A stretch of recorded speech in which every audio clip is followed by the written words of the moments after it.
नमस्कार, मी पंजाब डक हवामान अभ्यासक मुक्काम पोस्ट गोगळे धामणगाव तालुका शिरूर जिल्हा परिषद. आता जून लागायला आहे आणि मान्सून आता यावर्षी तुम्हाला एक सांगायचं झालं तर 22 मेला अंदमान बेटावर दस्तक देणार आहे. म्हणजे 22 मेला अंदमानवर आगमन होणार आहे म्हणून हा अंदाज लक्षात घ्यायचा. म्हणजे ही एक शेतकऱ्यासाठी चांगली बातमी. 22 मेला अंदमानात मान्सून येणार आहे. तिथून जवळपास महाराष्ट्राकडे यायला 20 दिवस लागते. म्हणजे 8-9 जूनच्या दरम्यान म्हणजे तो पाऊस आपल्याकडे तो येऊ शकतो. म्हणून पण पोषक वातावरण 22 मेला अंदमानात होणार आहे म्हणून हा अंदाज लक्षात घ्यायचा. यावर्षी जूनच्या शेवटच्या आठवड्यामध्ये पेरणीचा पाऊस होणार आहे म्हणून हा अंदाज सगळ्यांनी लक्षात घ्यायचा.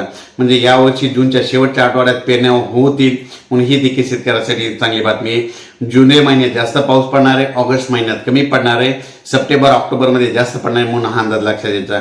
आणि यावर्षीचा परतीचा पाऊस येणार आहे. 5 नोव्हेंबरला पाऊस जाणार आहे. म्हणजे 5 नोव्हेंबरला परतीचा मान्सून निघून जाणार आहे. 5 नोव्हेंबरला जाणार आहे. म्हणजे हे द्राक्ष बागेसाठी एक बातमी सांगत आहे. अचानक वातावरणात बदल झाला तर लगेच एक मेसेज दिला जाईल. धन्यवाद.